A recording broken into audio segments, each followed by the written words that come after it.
Indeed, for the first time in 35 years, the Garden State is operating without a net. The New Jersey Nets, that is. But after playing their final game in Newark this week, the team's colorful past won't soon be forgotten. And we do mean colorful. For the finale, as usual, Chocolate Thunder Darryl Dawkins dressing down for the occasion. Apparently, his more subdued teal-colored suit was at the cleaners. Now, there were tragic franchise lows, of course, like the car accident that killed guard Drazen Petrovic, whose mom was on hand, and the highs, 2 straight Eastern Conference finals for Kerry Kittles and company.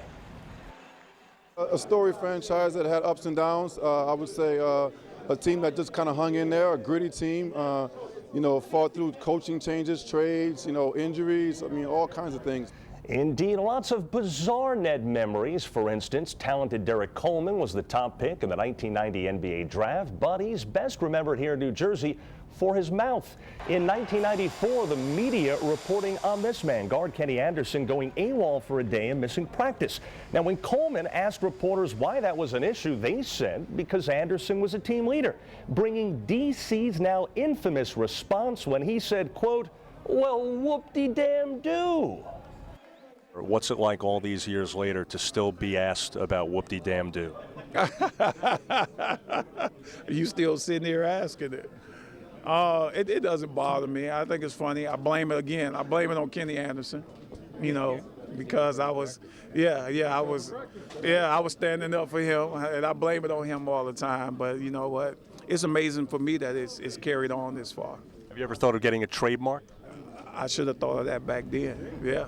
Yes, he should have. A missed opportunity there. Speaking of which, another Net whose talent was overshadowed by his off-court behavior, all-star guard Michael Ray Richardson. The man known as Sugar was banned for life from the NBA in 1986 for repeated drug use. He finally got clean, played in Europe into his mid-40s, and is now a successful coach at a Canadian Pro League. But most sweet about Sugar this week was his fancy footwear. And those are shoes actually made out of beads. They are made out of beads. They're made by a guy named Donald Planner, and they are handmade. You got to have certain outfits. To each outfit, you got to have a certain pair of shoes. Are you a shoe guy? I'm a shoe freak.